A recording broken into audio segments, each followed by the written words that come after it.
आपले मोबाईल सुरक्षित ठेवा। फोटो काढण्याचा आनंद पुढे गेल्यानंतर घ्या।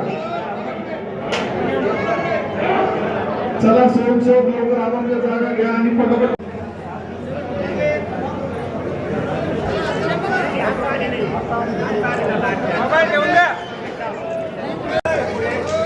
चला मंदिरासमोर सेल्फी दादा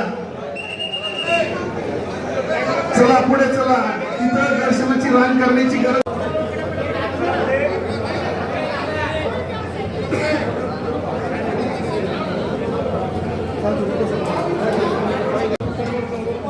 आणि पुढे गेल्यानंतर गर्दी तिथं आनंद घ्या फोटो काढण्याचा।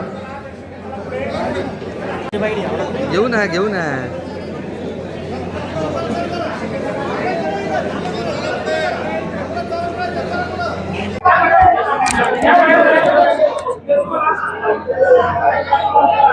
शनिदेवावर श्रद्धा ठेवण्याचं कारण याच्यापूर्वी मी 4-5 वेळेस आलोय, परंतु आपला पूर्वजन्मीचा संचित घेऊन माणूस येत असतो असं म्हटलं जातं। तर काही आपल्या व्याधी असतील किंवा काही पूर्वजन्मी आपल्या चुकून न कळत काही झालेलं असेल, चुका झाल्या असतील, तर त्या दृष्टीने शनिदेवावर पूर्ण श्रद्धा आहे। आणि शनिदेवावर जर श्रद्धेने हे केलं तर नक्की शनिदेव पावतो। आणि ज्या व्याधी आहेत आपलं उदाहरणार्थ आजच्या जगात मन शांती खूप महत्त्वाची आहे, तर मन शांती लाभण्याच्या दृष्टीने शनिदेवाची जर आराधना केली आणि मनोभावे पूजा केली तर त्याच्यात आपल्याला नक्की म्हणजे हे आनंद मिळू शकतो किंवा त्याचं फळ मिळू शकतं आपल्याला। आजकाल सगळीकडे प्रगती होते, तर पर्यायाने तुम्ही जो विषय सांगितला की न्यायाची देवता म्हणून, तर मी या दृष्टीने हे सांगेल की ह्या दृष्टीने जर पाहिलं तर जर न्याय राहिला तर समाज चांगल्या पद्धतीने राहू शकतो। तर कोणत्याही गोष्टीला न्यायाला पहिले प्राधान्य दिलं पाहिजे आणि त्याच्यात कोणाचाही हस्तक्षेप न करता योग्य पद्धतीने न्याय दिला पाहिजे।